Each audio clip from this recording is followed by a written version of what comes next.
नमस्कार विद्यार्थी मित्र मैत्रिणींनो, केपीस एमपीएससी सायन्स अकॅडमी वरती तुमचं पुन्हा एकदा स्वागत आहे. येणाऱ्या अपकमिंग सगळ्या एक्झामसाठी सायन्सचा सिलेबस कव्हर करण्यासाठी आपण हा नवीन चॅनल क्रिएट केलेला आहे.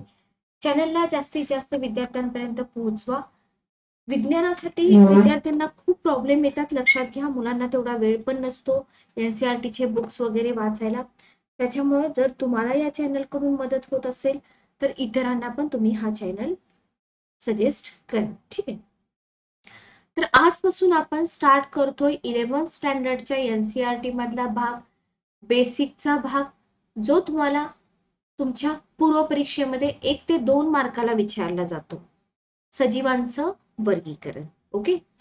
तर सजीवांचं वर्गीकरण भाग 1 आपण घेतोय आज. सूक्ष्मजीव आणि वनस्पती, classification of living organism part 1, micro organism and plants. आता याच्यामध्ये बघा, जर तुम्ही 11th स्टँडर्डचं एनसीईआरटीचं पुस्तक काढलं तर तुम्हाला त्याच्यामधून कोणता भाग विचारतील आणि कोणता भाग विचारणार नाहीत याची जास्त आयडिया येणार नाही. त्याच्यामुळं तुम्ही लेक्चर सिरीज व्यवस्थित करा, याच्या बाहेर क्वेश्चन जाणार नाहीत.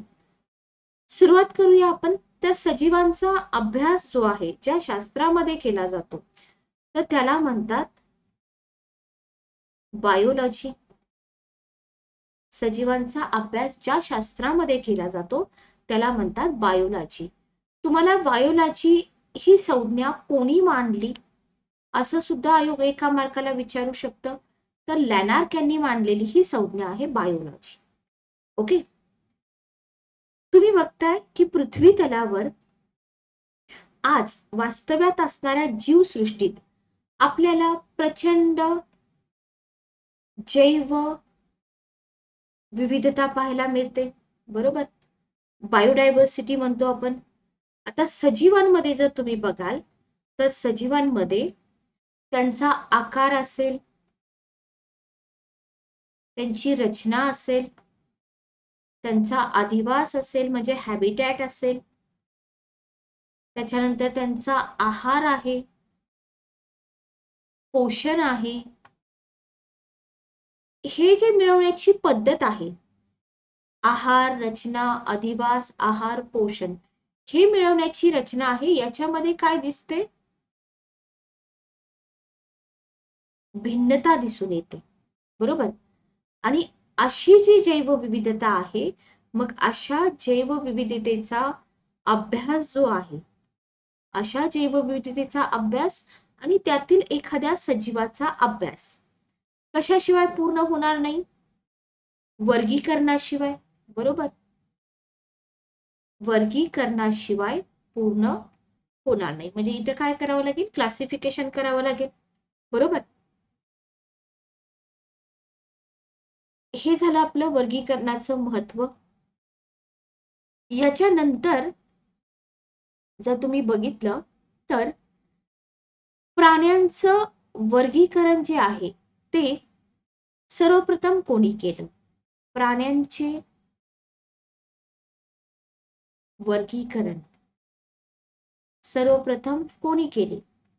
तर हे केले होते अरिस्टॉटल यांनी. क्वेश्चन विचारला जातो तर तुम्हाला क्वेश्चन कुठं कुठं विचारतील बघा. लॅनार्क यांच्यावरती क्वेश्चन येऊ शकतो, अरिस्टॉटल यांच्यावरती क्वेश्चन येऊ शकतो. तर प्राण्यांचं वर्गीकरण यांनी केलं, अरिस्टॉटल यांनी, आणि म्हणून अरिस्टॉटल यांना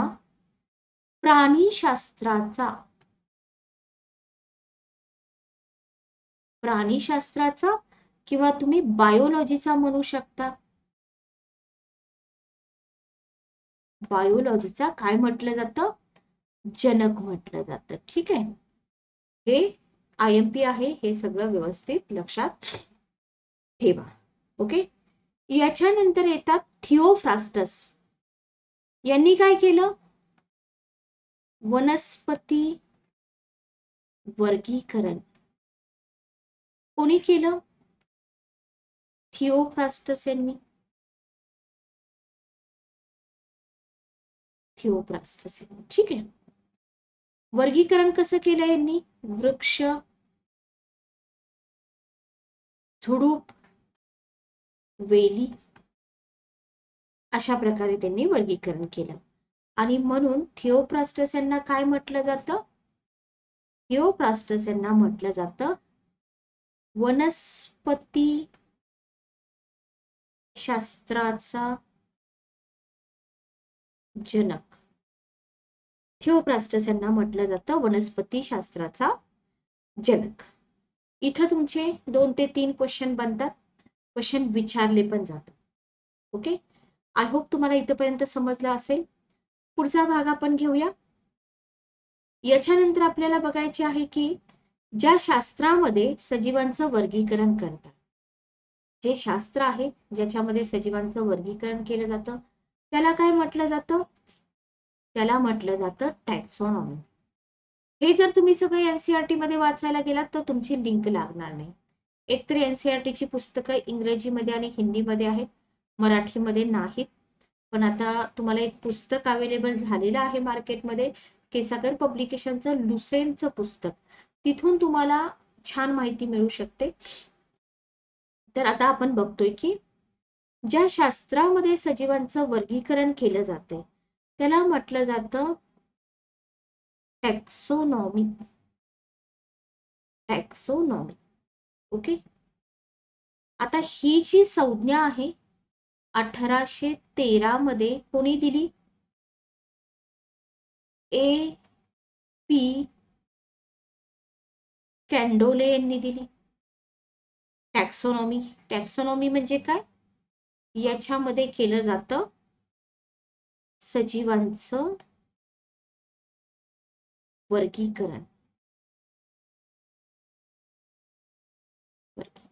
ओके, क्लिअर. आता टॅक्सोनॉमी मध्ये सजीवांचं वर्गीकरण करण्याच्या 3 पद्धती आहेत. किती पद्धती आहेत? 3 पद्धती आहेत. कोणत्या आहेत बघा? पहिली पद्धत आहे कृत्रिम पद्धत, दुसरी आहे नैसर्गिक पद्धत आणि तिसरी पद्धत आहे फायलोजेनेटिक. लक्षात ठेवा, टॅक्सोनॉमी मध्ये या ज्या पद्धती आहेत 3 पद्धती आहेत. पहिली आहे कृत्रिम पद्धत, दुसरी आहे नैसर्गिक पद्धत, तिसरी आहे फायलोजेनेटिक पद्धत. आता तुम्हाला माहित पाहिजे की या ज्या पद्धती आहेत कोणी सांगितल्या? कृत्रिम पद्धत सांगितली प्लिनी यांनी, जोड्या लाव मध्ये येऊ शकतं, प्लिनी यांनी सांगितली. नैसर्गिक पद्धत सांगितली बेंथम आणि हुकर यांनी. ओके, तर ह्या 2 पद्धती इम्पॉर्टंट. आता ही जी कृत्रिम पद्धत आहे याच्यामध्ये काय केलं जातं ते आपण पुढे बघणार आहोत. फायलोजेनेटिक पद्धत, इथं तुम्हाला कोणाचं नाव दिसणार नाही, फक्त या पद्धतीमध्ये उत्क्रांती व अनुवांशिक गुण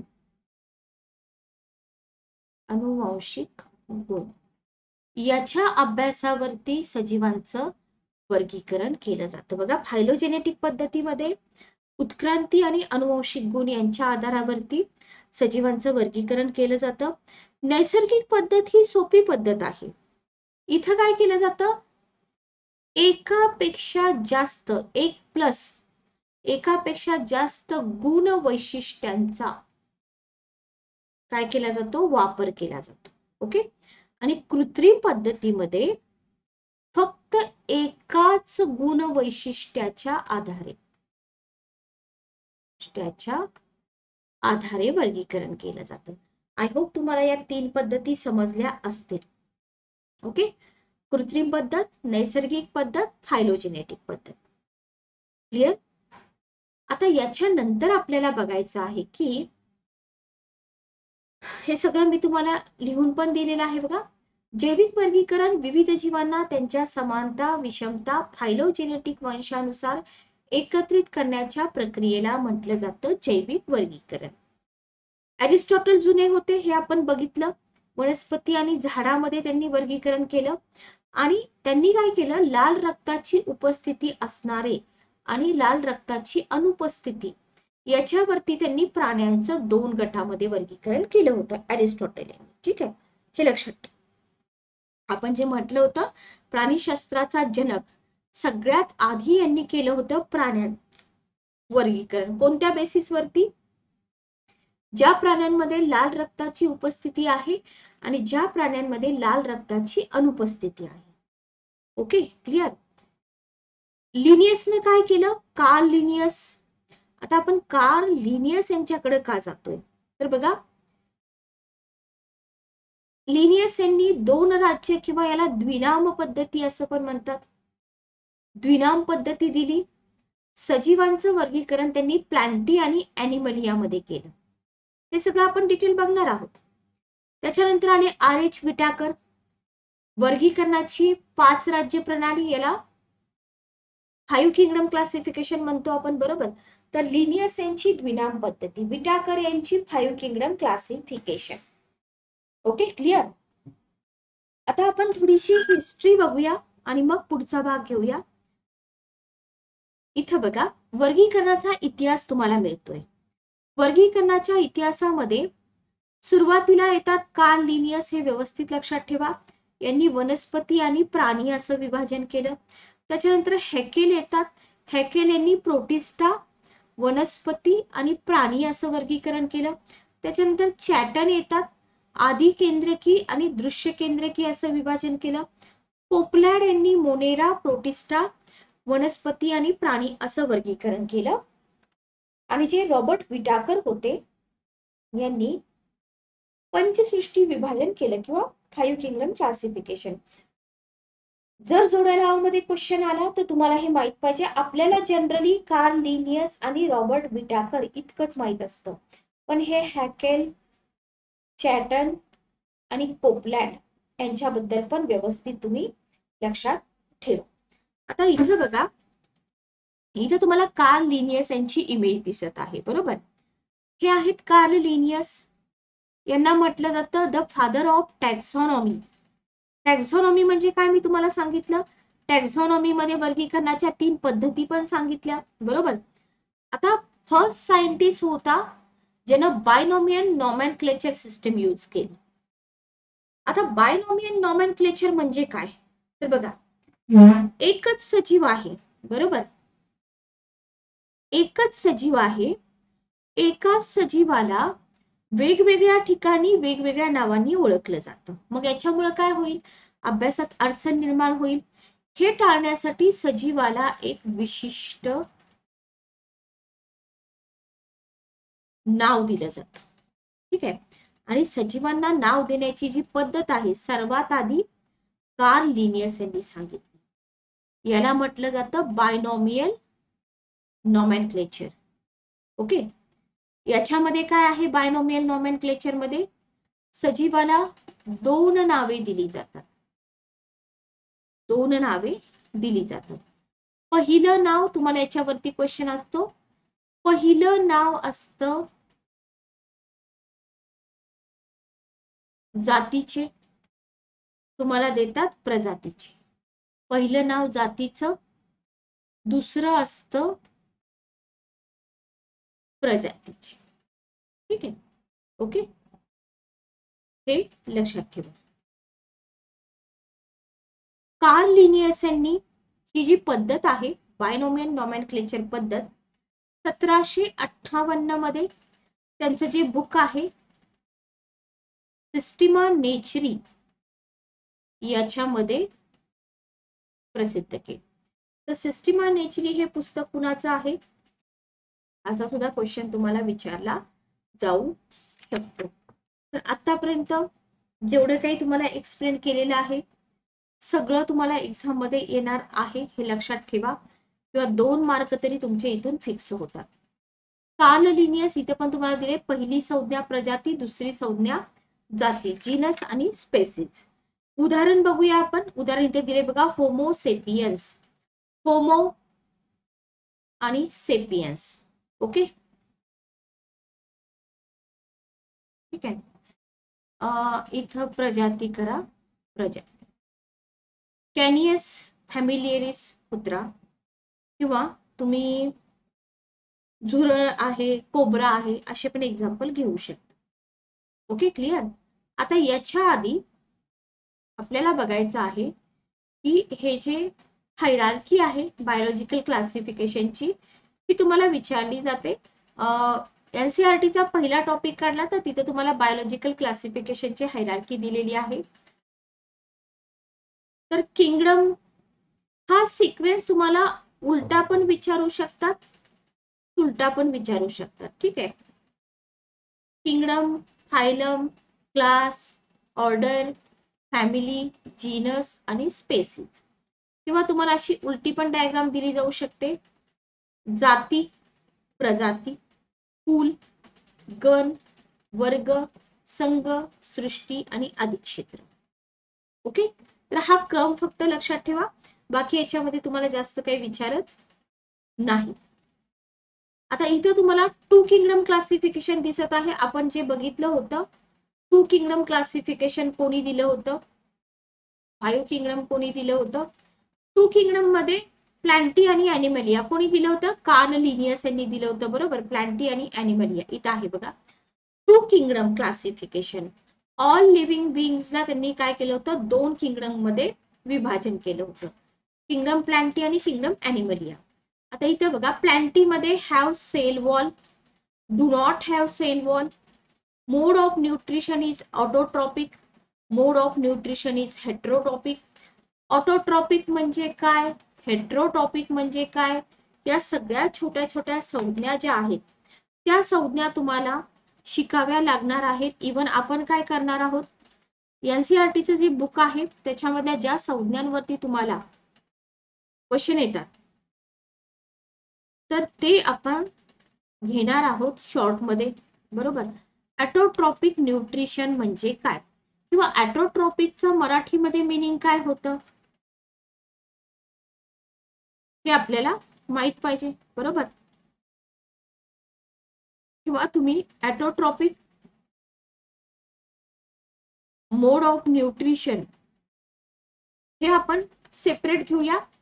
तरी पण मी तुम्हाला इथं सांगते, autotrophic nutrition is a process where an organism prepares its own food. आता इथं प्लांटी आहे तर ते स्वतःचं फूड स्वतः तयार करतात. बरोबर, from a single inorganic material like water आहे, मिनरल आहे, साल्ट आहे, कार्बन डायऑक्साइड आहे, in the presence of sunlight. बरोबर, तर वनस्पती स्वतःचं अन्न स्वतः तयार करतात, पण ॲनिमल करू शकतात का, नाही करू शकत. म्हणून वनस्पतींना म्हटलं जातं ऑटोट्रॉपिक. पण आताचा जर एक्झामचा पॅटर्न बघितला तर तुम्हाला ऑटोट्रॉपिकची डेफिनेशन सुद्धा विचारली जाऊ शकते. ऑटो म्हणजे काय, ऑटो म्हणजे सेल्फ. बरोबर, ऑटो म्हणजे सेल्फ. ट्रॉपिक म्हणजे काय, ट्रॉपिक म्हणजे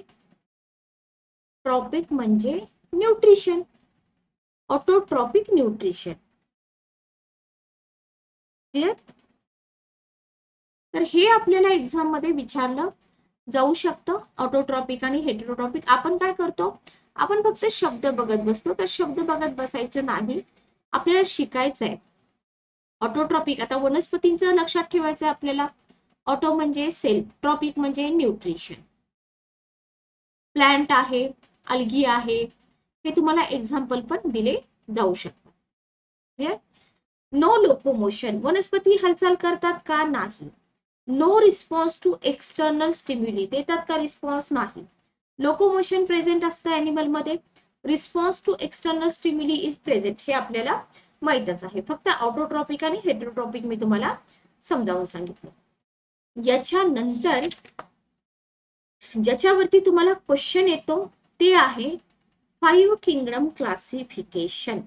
कशावरती क्वेश्चन येतो तुम्हाला, 5 किंगडम क्लासिफिकेशन.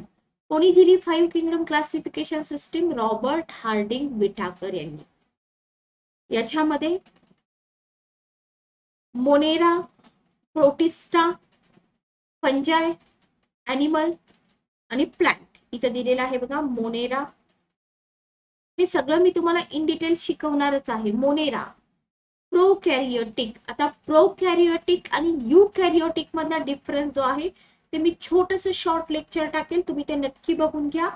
शॉर्ट व्हिडिओ मिळतील ते सुद्धा बघून घ्या, लॉंग व्हिडिओ मिळतील ते पण बघून घ्या. ओके. प्रोकॅरियोटिक आणि युकॅरियोटिक याच्यावरती आयोग तुम्हाला क्वेश्चन विचारतं. आपण काय करतो, छोट्या छोट्या शब्दांचे अर्थ न बघता डायरेक्ट पुढचा सिलेबस करायला जातो. ठीक आहे. प्रोकॅरियोटिक्स काय असतात? Organism that consist of a single prokaryotic cell, म्हणून याला काय म्हटलेलं आहे? Unicellular. Eukaryotic cells are found in plants, animals, त्याच्यानंतर फंजाय आणि प्रोटिस्टा. इथं बघा, इथं तुम्हाला प्रोकॅरियोटिक दिसतायत, इथं तुम्हाला युकॅरियोटिक दिसतायत, इथं पण तुम्हाला युकॅरियोटिक दिसतायत, इथं पण युकॅरियोटिक आहेत आणि इथं पण युकॅरियोटिक आहेत. म्हणजे फक्त मोनेरा मध्ये तुम्हाला प्रोकॅरियोटिक्स मिळतात, single prokaryotic sale. Okay, clear? तर हे आपल्याला लक्षात ठेवलं पाहिजे. आता तुम्ही म्हणाल की madam, what is difference between prokaryotic आणि eukaryotic cell? Eukaryotic cell have a membrane bound nucleus.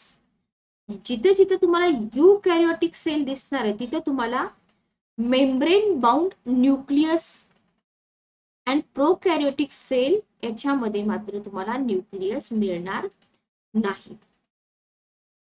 ठीक आहे. न्यूक्लियस मध्ये काय असतं? जेनेटिक इन्फॉर्मेशन असते. हे सेपरेट लेक्चर तर तुम्हाला मिळणारच आहे, तरी पण मी तुम्हाला इथं समजावून सांगते. ठीक आहे. तर ही 5 किंगडम क्लासिफिकेशन पद्धती जी आहे ती कोणी दिली? RH विटाकर यांनी दिलेली आहे. मोनेरा किंगडम आपण सेपरेट अभ्यासणार आहोत, तिथे शॉर्ट मध्ये आपण फक्त सांगतो. हे असतात युनिसेल्युलर, हे पण युनिसेल्युलर, हे multicellular. Animal multicellular, plants multicellular. Absorb for photosynthesis, motile or non-motile, asexual. इथं आहेत मल्टीसेल्युलर, इंजेस्ट, फोटोसिंथेसाइज, सेक्सुअल आणि असेक्सुअल. आता याचे अर्थ काय आहेत? तर प्रत्येक किंगडम बघताना इथं तुम्हाला सगळं शिकवलं जाईल. आता फक्त आपल्याला काय लक्षात ठेवायचं आहे? 5 किंगडम क्लासिफिकेशन पद्धती कोणी दिली. ठीक आहे. म्हणजे जेव्हा तुम्ही वर्ग मोनेरा शिकाल तेव्हा मी तिथं तुम्हाला सांगणारच आहे. या शास्त्रामध्ये सूक्ष्मजीवांचा अभ्यास केला जातो. सूक्ष्मजीवशास्त्राला मायक्रोबायोलॉजी म्हणतात, बरोबर? ओके. मग याच्यामध्ये बॅक्टेरियाचा अभ्यास आपल्याला करावा लागतो. त्याच्यानंतर नायट्रोजन फिक्सेशन आपल्याला अभ्यासावं लागतं. बराच सिलेबस आपल्याला कव्हर करायचा आहे. इथं तुम्हाला मराठीमध्ये पण दिलेला आहे मोनेरा, आदिजीव, कवक, वनस्पती आणि प्राणी. ही झाली RH विटाकर यांची पंचसृष्टी वर्गीकरण पद्धती. ठीक आहे. आता रॉबर्ट विटाकर यांनी जे वर्गीकरण केलं होतं 5 भागांमध्ये, पंचसृष्टी, कोणत्या बेसिस मध्ये केलं होतं? आत्ताच आपण बघितलं, आत्ताच आपण पाहिलेलं आहे पेशींची जटिलता. पेशी कशा आहेत बाबा? आधी केंद्रकी आहे का दृश्य केंद्रकी आहे? सजीवांचा प्रकार किंवा जटिलता युनिसेल्युलर आहे का मल्टीसेल्युलर आहे? पोषण कसं आहे? स्वयंपोषी आहे का परपोषी आहे? जीवनाची पद्धती कशी आहेत? उत्पादक वनस्पती, भक्षक प्राणी. आणि वर्गानुवंशिक संबंध आधी केंद्रकी ते दृश्य केंद्रकी, एक पेशीय ते बहुपेशीय. किती सिंपल आहे बघा, काहीच अवघड नाहीये. Autotrophic, heterotrophic, prokaryotic, eukaryotic. हे जर तुम्हाला समजलं तर RH विटाकर यांच्या वर्गीकरणाचे निकष पाठ करण्याची गरज तुम्हाला पडणार नाही. ओके. आता नेक्स्ट लेक्चर मध्ये आपण काय करणार आहोत? ही जी 5 किंगडम क्लासिफिकेशन आहे ही डिटेल मध्ये अभ्यासणार आहोत.